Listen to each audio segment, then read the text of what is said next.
The waters off a tiny Caribbean island called Bimini cover a long stone structure that scientists have yet to explain.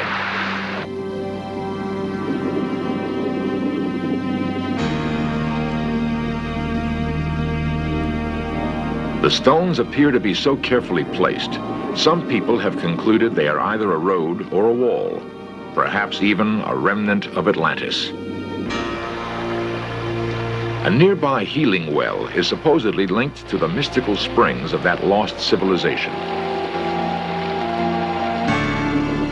While diving near Bimini, a San Diego physician claims discovery of a submerged pyramid, inside which he found a crystal ball. He says this crystal emits a power capable of repelling metal.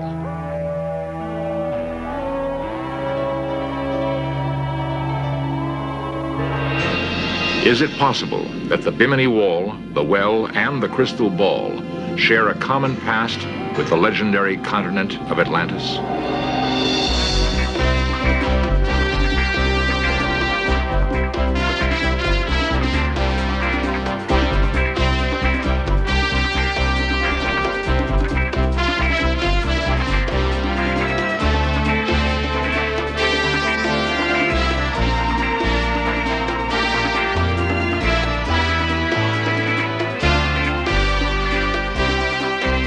This series presents information based in part on theory and conjecture.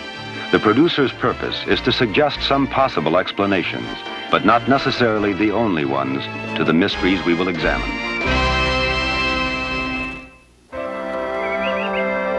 The Twin Islands of Bimini, 60 miles east of Florida, are a tropical paradise, home for 2,000 people. The atmosphere is relaxed and happy. It seems difficult to imagine that these easygoing people could be the descendants of Atlanteans who purportedly had the power to rule the world. There is, however, evidence that alludes to that fact.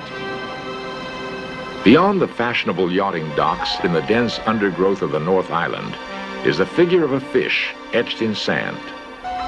Native lore gives no clue to what it represents, but it does lie close to a mysterious series of huge square rocks submerged in 15 feet of water off the coast. The blocks are so perfectly fitted together that some people have likened them to a Roman highway. No clues exist to the origin of the blocks. There are claims that they are ordinary beach rock which broke off from the Bimini coastline thousands of years ago. Such formations are common in tropical waters throughout the world. One of those who believes the wall is beach rock is Eugene Shin, a U.S. Geological Survey team member who conducted an analysis of the Bimini Wall. We did two types of things. First, we cored the blocks, and we determined that they were beach rock. And every geologist, and that's dozens of geologists, have looked at those rocks, and everyone has come to the conclusion it's beach rock because it's so easy to recognize. The question is, are those slabs of beach rock in place? Shin and a three-man diving team used hydraulic drills to bore through the rocks. 18 cores were taken. The goal was to determine if the stones had once been part of the coastline. If so, had they fallen into the sea or been carefully placed in position? After drilling down half a foot, the geologists removed the cores and examined them closely. The pattern of the grain indicated that the stones had formed naturally and then at some later date became submerged. This finding led to Shin's own conclusions about the origin of the wall. Well, I think that it's an entirely natural phenomenon, composed of beach rock, as I pointed out earlier, and a combination of a little rise in sea level and the scouring out of the sand underneath has caused the blocks to settle to the bottom. And all of the various shapes can easily be explained by well-known natural phenomenon familiar to all geologists. Shin points to a similar phenomenon occurring at the Dry Tortugas National Park south of Key West, Florida.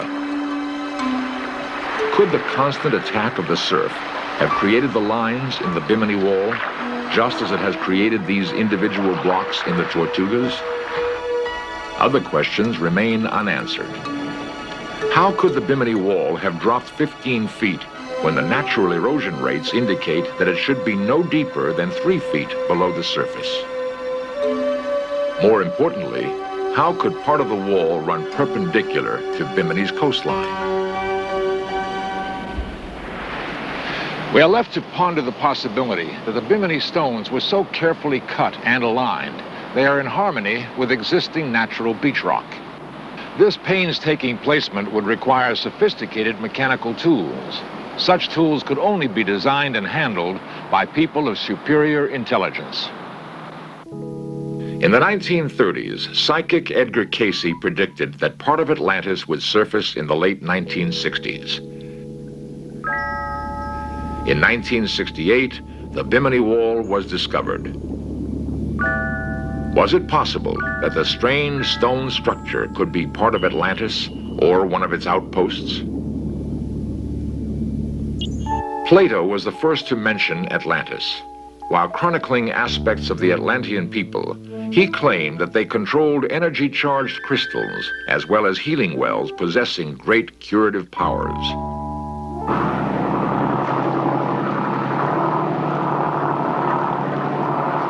Healing wells do exist, according to Les Hemingway, author, explorer, and brother of Ernest Hemingway.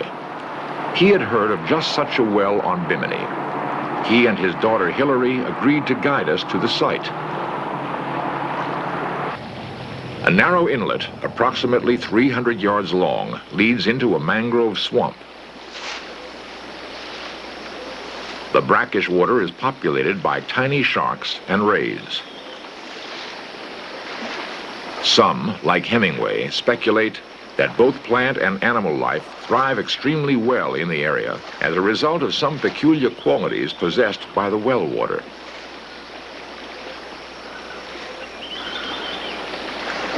Admittedly, Hemingway is not an expert on the well's special properties as a result of direct personal experience.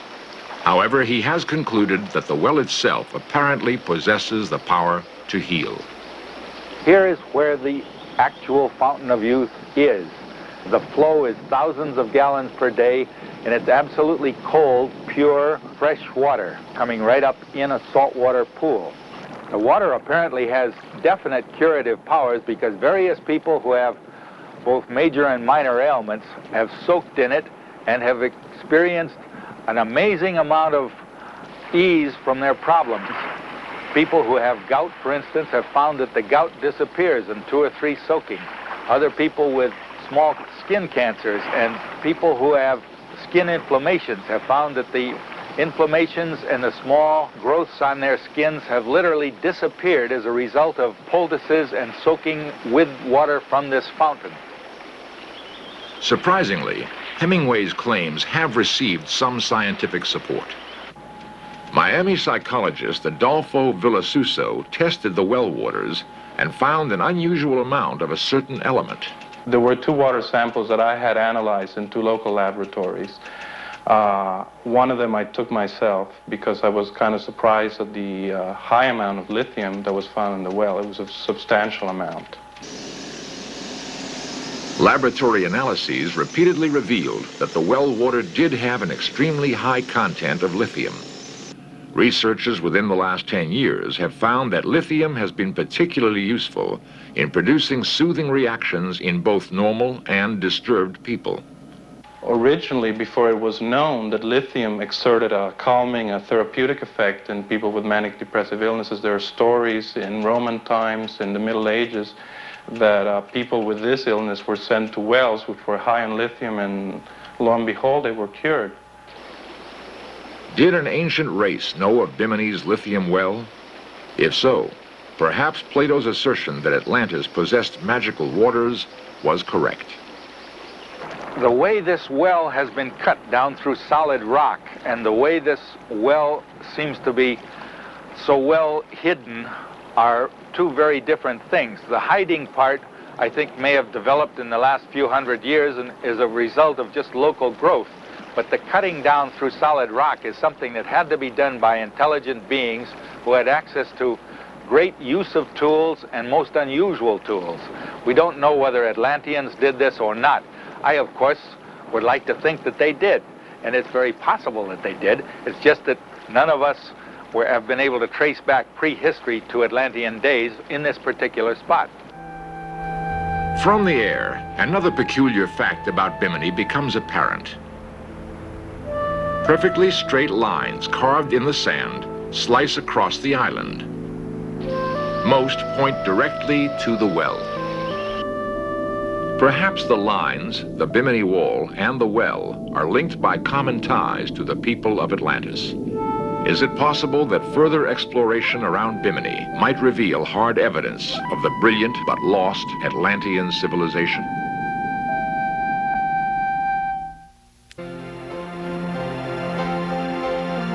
The secrets of a bygone civilization are often not easily revealed. The discovery of structures built by the early Egyptians sometimes leave us more puzzled than satisfied. Great debates rage over how an ancient people accomplished such architecturally complicated buildings. And no one explanation satisfies the question, why were the pyramids built? Equally intriguing are similar structures found throughout Central America. Could the construction of these pyramids be linked with those in Egypt? The many stone walls that survive today reveal a high level of workmanship. The complicated stonework produced by both cultures still bemuses modern science.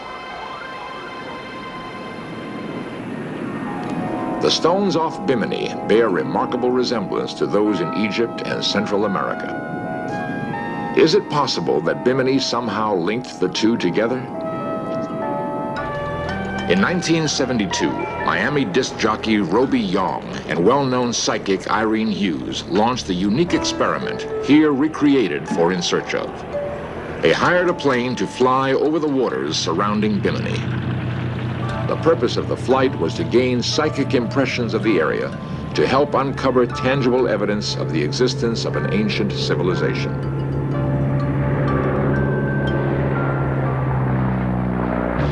Now, we're not going to tell you where we're going at all. We'll just sort of fly around, and if you get a feeling, we'll confirm. Now, below us, you can see is just crystal clear water. The drop-off of the Gulf Stream, 3,000 feet down. From then on east, what do you think? Well, I feel that it is all the way along, like a tunnel, you know, but I feel that we have to make this turn, and as we turn, we're going to see, on the right-hand side, we're going to see some blocks, and on the left-hand side, we're going to begin to see gold color in different spots in the water. And I feel it's right over this way, and we're going to have to go that way and curve right back around that way. The plane crisscrossed the skies for more than 2 hours. Finally, Irene directed the search to an area where she felt something was buried on the ocean floor. It's a building, and I feel that it is pure marble, the most beautiful marble in the world, similar to that, some of that was used in the building of the pyramids in Egypt. I feel that it is inhabited by the voices and the images of ancient peoples. The spot selected by Irene became the subject of an extensive search. For 2 years, divers combed the sea looking for evidence of an ancient civilization. They found the usual array of tropical fish and brilliantly colored coral, but nothing else. Finally, at the foot of a steep cliff, a diver spotted a deeply encrusted object on the ocean floor. What he had found was the base of a marble column. After a series of unsuccessful attempts, divers finally brought to the surface a number of marble slabs, each weighing nearly a ton. The slabs had apparently been part of a much larger structure. Whether they were in the process of being transported and went down in a shipwreck, or had been constructed in an area that was later submerged, is unknown. The Bimini-Atlantis connection might have languished had it not been for Raymond Brown, a San Diego physician and adventurer. He believes he has found conclusive links between a Caribbean civilization and those of Egypt and Central America. Dr. Brown's story begins uneventfully on an expedition out of Miami in 1970. Here, recreated, Dr. Brown was headed for an area between Andros Island and the Berry Islands, approximately 100 miles from Bimini. His intention was not to prove or disprove stories about Atlantis, but rather to search for sunken treasure. We'd been searching the area for a number of years for Spanish galleons and had found several and taken some of the treasure, and we were very excited when we found this area. They traveled to a spot near the tongue of the ocean. There, the bottom drops to 14,000 feet. Dr. Brown hoped that a recent storm might have shifted bottom sand in order to reveal the galleons.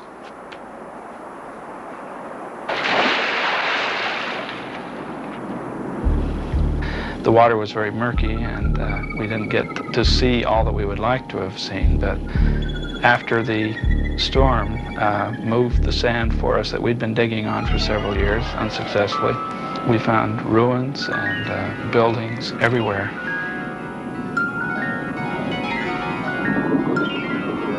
Much of Dr. Brown's photographic equipment was destroyed in the storm, thus making it impossible for a detailed record of the find.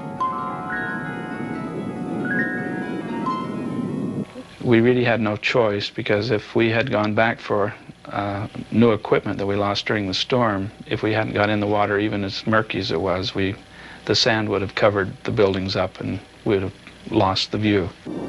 The ruins of the city Dr. Brown claims he found reflected a sophisticated level of architectural design.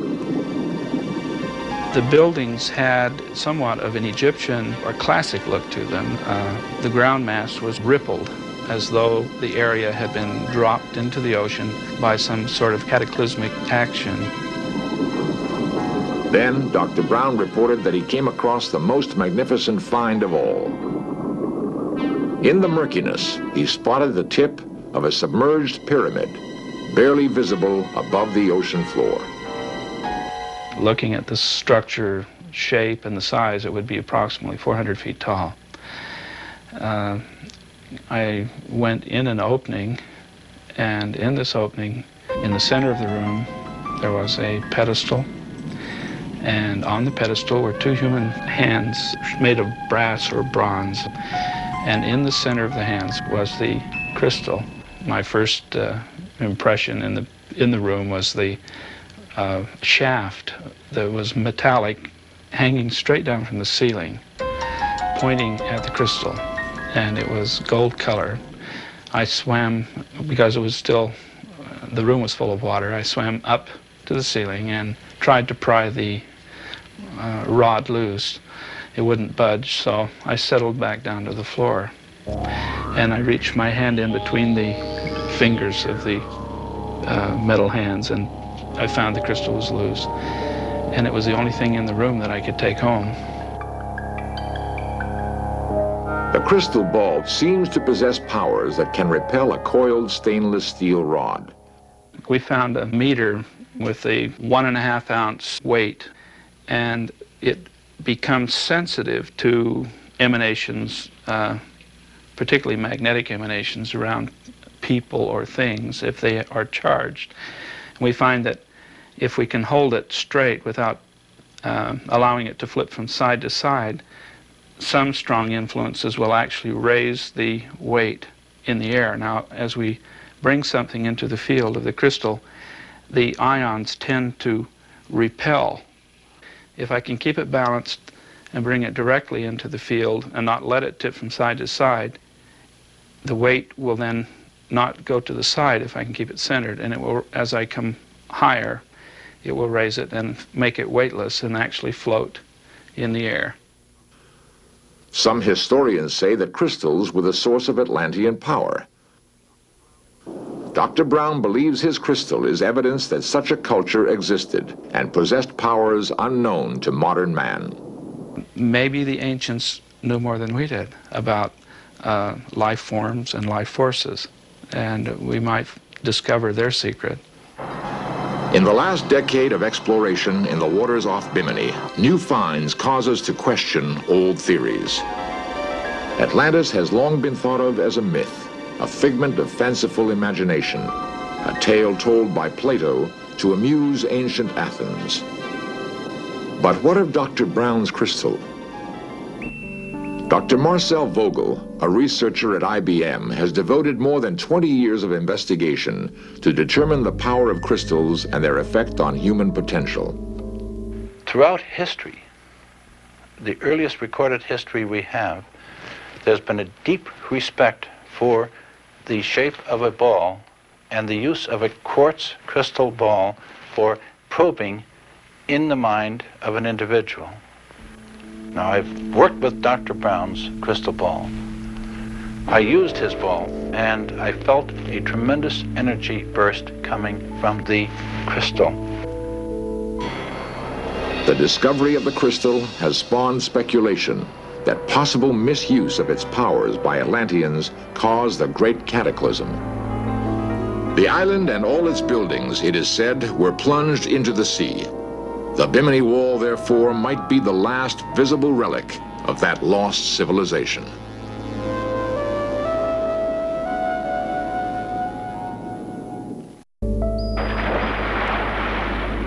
Divers have always searched for hidden treasures of the sea. In the waters off Bimini may lie the clues that not only unlock the mystery of Atlantis, but the secrets of the mind as well. For the present, however, we must content ourselves with the inconclusive bits of evidence so far uncovered. The origin of the Bimini Wall seems destined to remain an enigma until more knowledge about Atlantis is revealed.